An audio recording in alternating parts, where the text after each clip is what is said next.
মনে না করেন আমি ইংলিশেই বলবো। Um, we are all concerned, of course, about what is happening in Bangladesh. We have discussed all the concerns. I would like to go through them a little bit. Obviously, we cannot talk about what is happening in Bangladesh without understanding what happened. And this is a question that comes up all the time. There are many different versions of it. There are most that blame the Awami League. I would like to present what really happened at that time to begin with. You see, we had protests in Bangladesh, which really the student movement, the quota demands, they were not unreasonable. They were a legitimate demand. The old quota, it was frankly quite archaic and didn't make sense. However, our government, the fact that most people don't know is that our government had removed those quotas years ago. It was the courts that reinstated those quotas based on a case by the families of freedom fighters. Where our government failed was in the communication and the messaging. We did not say anything about it at all. We left it up to the courts. And this let the movement brew. That was failure number one on our part. Then you had the opposition, the Islamists, and even our good old CIA jump in, turn the movement violent. You had militants who were armed, start attacking police stations. And if you listen to the audio recordings of my mother that were presented in court, you hear the discussions about armed militants attacking police stations. And at that point, the situation became violent. There were innocent protesters, innocent civilians that were hurt. All deaths are regrettable. Our government did not want any deaths, but it happened. The violence was initiated by the militants, not by the government. Anyhow, we are here today to talk about the future, the current situation. You've seen in the past year and a half, we've had an unelected regime holding on to power without any mandate. Not just that, one of the first things this regime did was release all convicted terrorists from prison. These were terrorists who had been convicted of attacks such as the attacks on the Holy Artisan Bakery in 2016, of the killing of bloggers, of the killing of a local US Embassy staff member. Our Awami League government hunted them down, arrested them, tried them, sentenced them to jail. But this regime released them. And why did they do that? Because this regime is backed by the Islamists, by the extremists. They form the nucleus. I've been asked this again, do you think the protesters were Islamists and militants? No, the protesters themselves weren't Islamists and militants. But the Islamists and militants jumped in behind the protests because they have been on television in Bangladesh, on Facebook, taking credit that if we did not cause violence, if we did not kill the police, if we did not burn down structures, the revolution would never have succeeded. They have said that openly. And so then, Yunus and the regime, they owe a favor to the Islamists. They are backed by the Islamists, and the current regime in Bangladesh is essentially an Islamist regime. The Islamists are already in power in Bangladesh. They try to defer blame for the violence on mob justice. Yunus's own spokesperson refers to them as pressure groups. So they exert pressure on behalf of the government for the government's agenda by beating people up and killing them.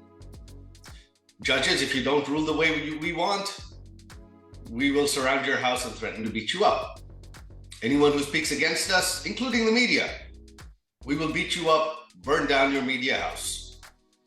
It happened right during August of 2024. Several progressive television and news outlets were burnt down. And more recently, the two largest dailies, the Protomalo and Daily Star, their offices were set on fire. Now you have elections. You have everyone, many people within the country sort of have a sense of relief that if the elections happen, at least we will be saved from this regime. But what is the reality of the situation? The reality of the situation is that they blame the Awami League. We have to ban the Awami League because the Awami League killed students. I take full responsibility for that. Many students, innocent people died during the protests.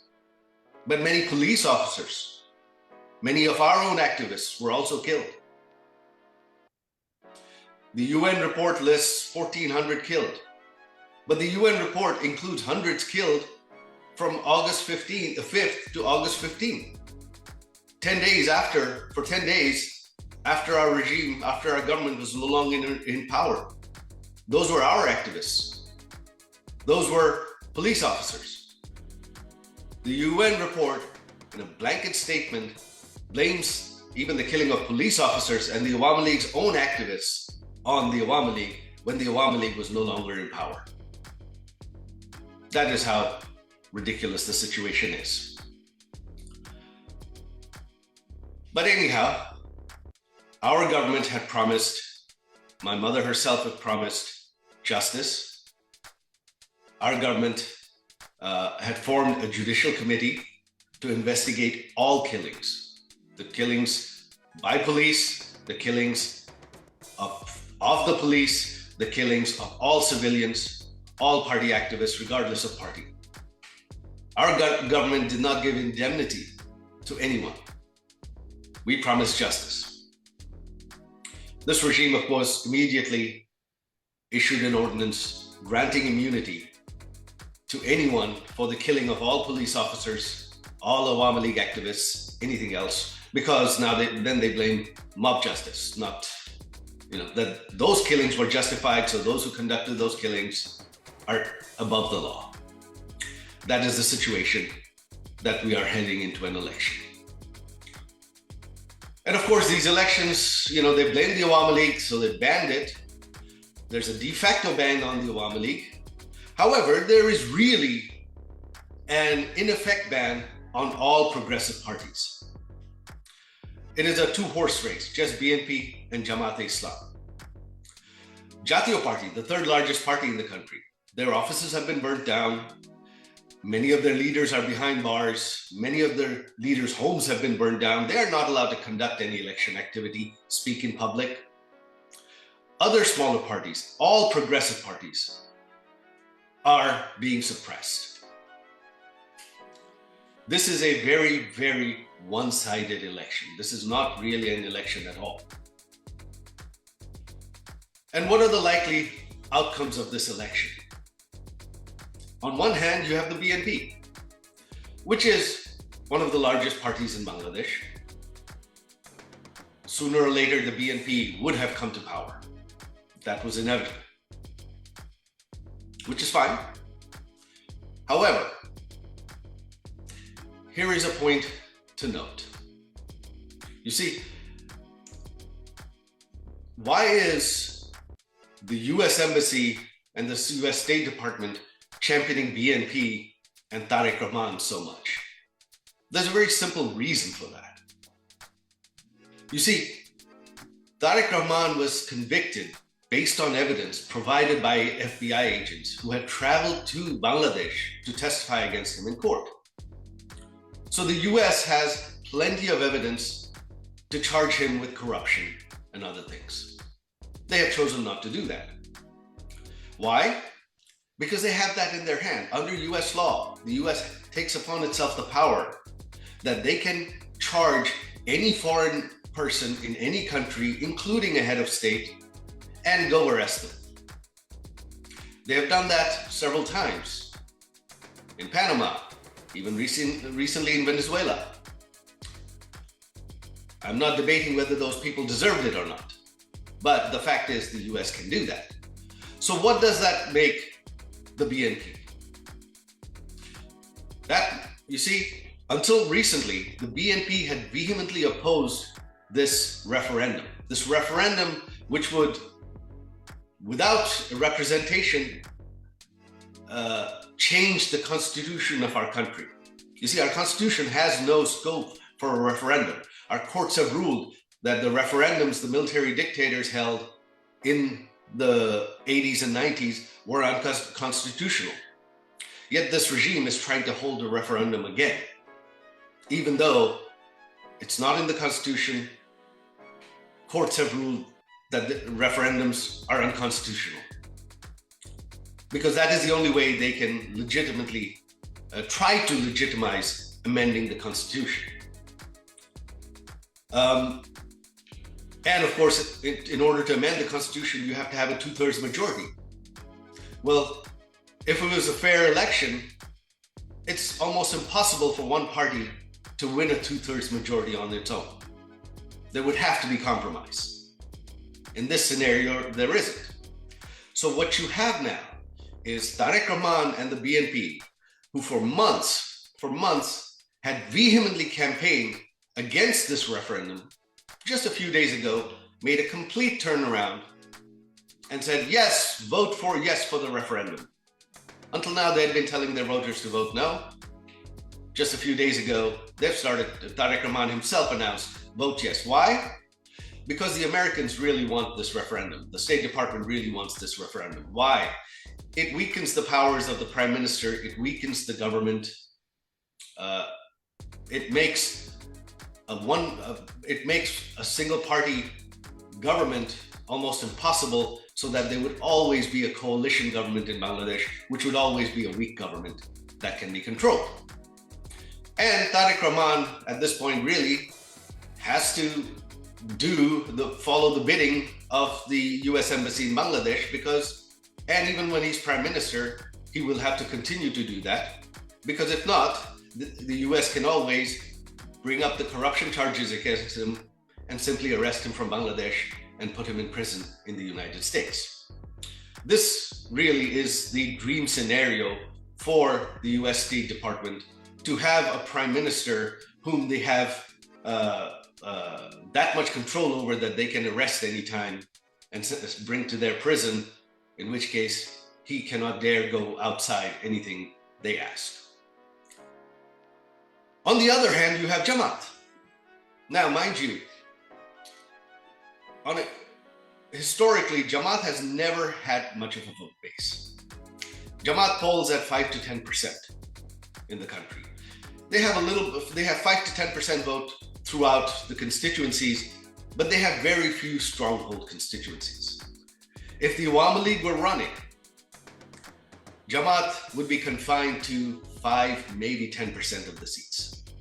Even without the Awami League running, their poll numbers are at about 17%. So 10 to 15% of the seats is the maximum that Jamaat can hope to achieve with all parties running. Which is why it was really critical for this regime that is backed by Jamaat to ban the Awami League. Their polls conducted by everyone else, showed that BNP wasn't really gaining in popularity. BNP is stuck at about 20%. Jamaat is stuck 15 to 20%. That's only 40 or so percent of the vote. There's over half the country that is either undecided, or in the last few polls, almost 18-20% refuse to say who they're going to vote for. Now, why are these people refusing to say? Because there's such a climate of fear that if they say they want to vote for the Awami League, they are likely to be attacked. And even in this climate of fear, 11% said they would vote for the Awami League. Which is why it was critical for this regime to ban the largest progressive party because there was actually a possibility that the Awami League, in a free and fair election, the Awami League might actually win. They could not take that risk. So now Jamaat is hoping that because they are within a few percent of the BNP, that perhaps if they can rig the elections a little bit, they can come to power. You've already seen this regime, for the first time in the history of Bangladesh, has allowed postal votes. Now, why have we not done postal votes in Bangladesh before? Because in Bangladesh, unlike other countries, it is very, very difficult to verify postal votes. You have no idea where those votes went, who filled them out, who sent them back. They're just tied to an NID number. And already there have been many videos that have surfaced online of thousands and thousands of postal votes, especially in Middle Eastern countries, at one location being opened and being pre-filled for Jamaat and for yes in the referendum by groups of people. That is what is the reality. And why use postal votes? Because if you do regular ballot stuffing during election day, it's too visible. Too many cameras, too many journalists. That will be too noticeable. Postal ballots, foreign observers have no insight. Journalists don't get to see. They have nothing. They just get the count from the election commission, and they have to believe it. So finally, we have the issue of what happens if Jamaat comes to power. Well, regardless of whether Jamaat comes to power or not, without the Awami League and the progressive parties, Jamaat is going to gain. Jamaat is going to gain outside influence in Bangladesh, which they would have no chance of otherwise. From where they might have had 10, 15, 20 seats maximum, now who knows? They are going to perform far beyond what their actual popularity will allow. You have heard Jamaat Samir recently made derogatory comments against women. They have done that repeatedly. Their charter calls for the establishment of an Islamic state based on Sharia law. That is Jamaat's goal. You see, the one thing people don't understand, as Muslims, you see, we are normal people. Most Muslims, moderate Muslims, when we talk about our opinions, when we form a political party, we base it on our political beliefs, that we are liberal, we are conservative. We don't espouse religion, just like other countries. You don't espouse that you are a religious party unless your goal is to establish governance based on religious law. That's sort of pointless, unless you are an extremist. There is no reason for that. The only reason, there is no such thing as a moderate Islamist party. The fact that they are Islamists means they want Sharia law. And that is Jamaat's goal. You have seen this regime that is backed by Jamaat release all terrorists. You have had Al-Qaeda operatives known to the US, known to all foreign intelligence operating freely in Bangladesh under this regime. You have had Lashkar-e-Taliban commanders speak at public rallies in Bangladesh. That is what is happening. And for India, this should be very, very alarming. That regardless of whether BNP comes to power or not, Jamaat is going to have outside influence. And the BNP regime is going to be a puppet of the US Embassy. So Jamaat is going to have a complete free hand to do whatever they want. Pakistan is going to have a free hand to do whatever they want in Bangladesh. And this has some very, very serious security implications for India, for its eastern border.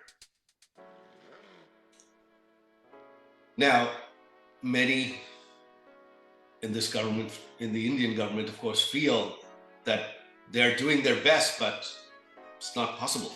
It may not, these elections are impossible to stop. Well, the fact is, the international community now needs to denounce these elections as not free and fair. Not just because the Awami League is banned, but because all progressive parties are banned. They have a, in effect, ban. This is not an election. This is a show. And if you allow this show to move forward, if you allow this to happen, if you do not denounce it ahead of time as unfair, that not unacceptable, then they are going to go ahead. And you are going to have a stage-managed government. After that, what will happen to Bangladesh becomes very murky. How long that will continue? Again, impossible to predict. The Awami League itself is not going anywhere. The Awami League has 40% of the vote bank. We are the party of independence, the people that believe in progressiveness, liberalization, in the spirit of liberation, are tens of millions of voters. They're not going to change their mind overnight. Not even in a few years, it takes decades. But in the meantime, for those 5-10 years, what is Bangladesh going to become like? On one hand, you will have a weak government that is a foreign puppet. And on the other hand, you will have Islamists bringing in terrorists, conducting Islamic terrorist activity, trying to impose Sharia law.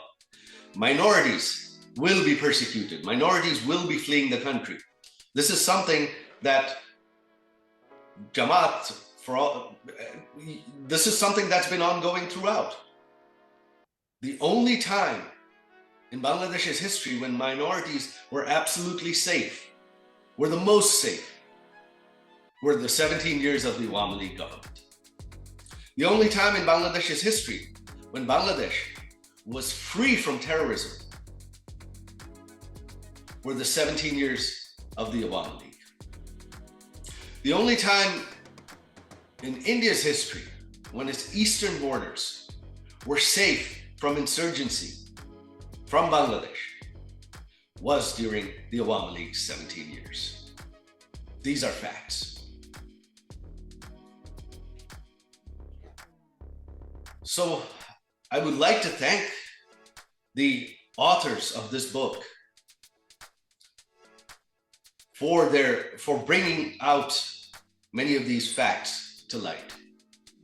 I would like to thank you in the audience for coming here to listen to me, to my message.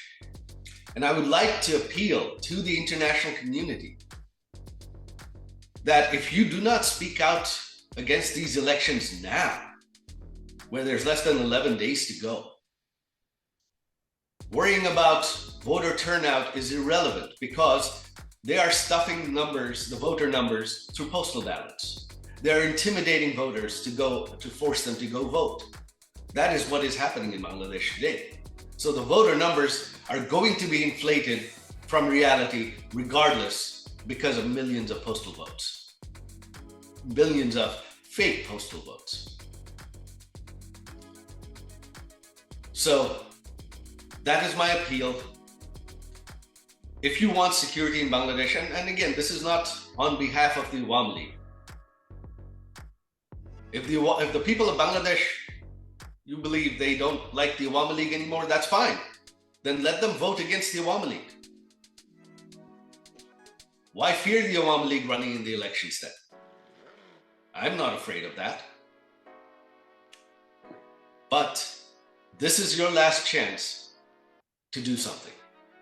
This is your last chance to prevent Jamaat-e-Islam becoming a major force in Bangladeshi politics. This Islamism, radical Islam, and terrorism from becoming a major force in Bangladeshi politics for at least the next 5 to 10 years, perhaps even longer. This is really your last chance. I would like to thank you all again. I appreciate all the efforts that everyone here has put in, and thank you very much for giving me this opportunity to speak. Joy Bangla.